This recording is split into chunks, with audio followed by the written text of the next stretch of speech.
Hello, History 3305. This is Ryan Chandler, and I'm doing my oral presentation on Southern sport hunting between the years of 1900 and 1922. I'll be doing this by analyzing a work by Alexander Hunter, a resident of Virginia. His family had land there antebellum, and after the war as well. He was a private in the Confederate States Army, and he went on to become an accomplished writer. Um, um, Producing such works such as Johnny Reb and Billy Yank and Women of the Debatable Land. Um, but the essay we'll be looking at is titled Among the Quail in Virginia. It's a sporting essay, a memoir he wrote in 1908. And in this, he touches on issues of conservation. I know this is a big topic in the class, and it will also be a big topic of this presentation.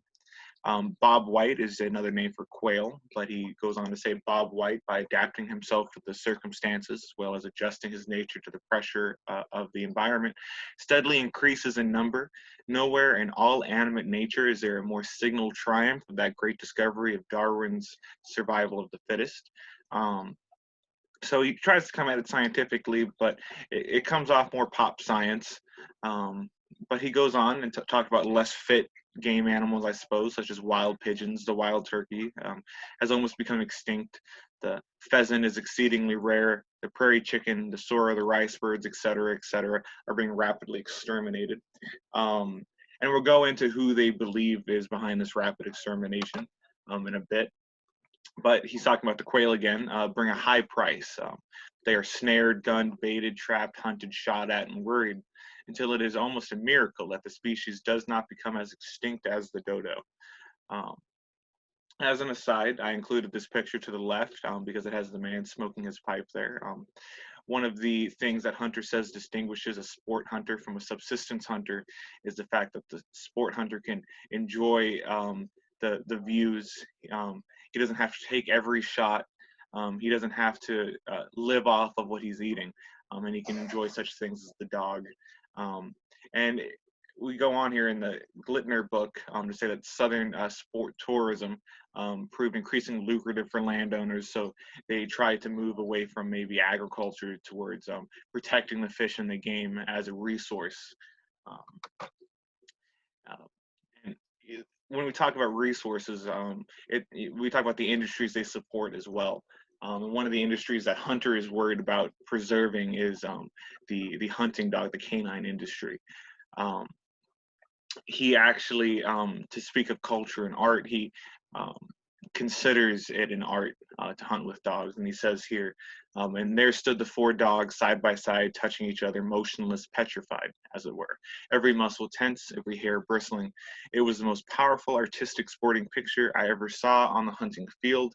He actually says in the memoir he wishes he had a camera. Um, he would have given $1 million to have a camera. Luckily, we do. So I just wanted to show you this quick video um, about what he's talking about. So this is in Scotland, but we'll go on to talk about the European roots of sport hunting.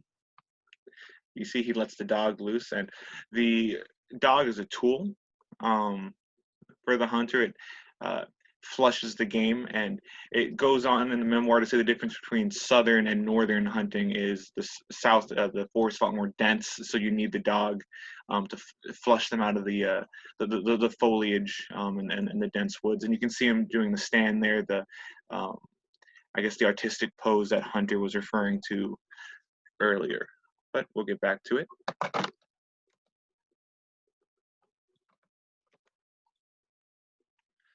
Like I said, it derives from getting ahead of myself. South Carolina instituted its first hunting license in 1915 to help preserve game and preserve the resource for the sportsman, because that's, I guess, where the profit was being made. Um, and we look at the sporting roots, such as the use of dogs, and we see that it is a, quote, part of a larger, older, aristocratic ideal of personal honor, um, to, I guess, direct the dog to direct the hunt, if you will. and do it with an ethical philosophy. The practice of recreational hunting grew largely in the shadow of European aristocratic sport hunting tradition. So an idea of honor, an idea of only taking what you need, um, you know, not extending the cruelty to the game, I guess, you know, a quick shot, if you will. And as far as gender, I found in Hunter's essay the only time he really brought up women is quote, I generally promise a pair of gloves to the girl who will guess correctly the number of birds each sportsman will bring home. This adds to the zest of hunting, for nobody likes to disappoint the one who lays odds on him. So that's how he includes women. I guess it's not very inclusive, but speaking of not very inclusive, we get into sport hunting and the racial divide. Um, so from the sources, what I'm gleaning is that in order to supplement their gardens, slaves would often go hunt.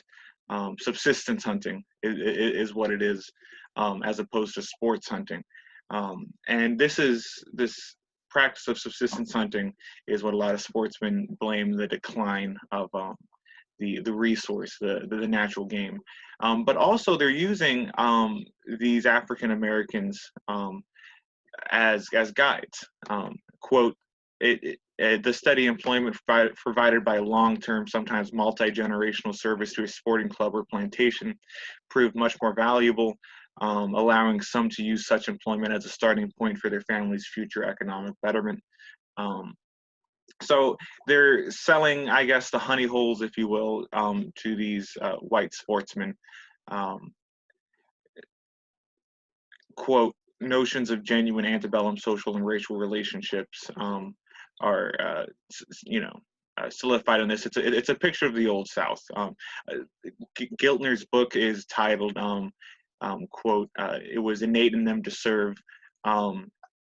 So this is only solidifying antebellum ideas of race, because they try to exclude the African Americans from actually using the resource. They're just a guide to the resource, like the hunting license.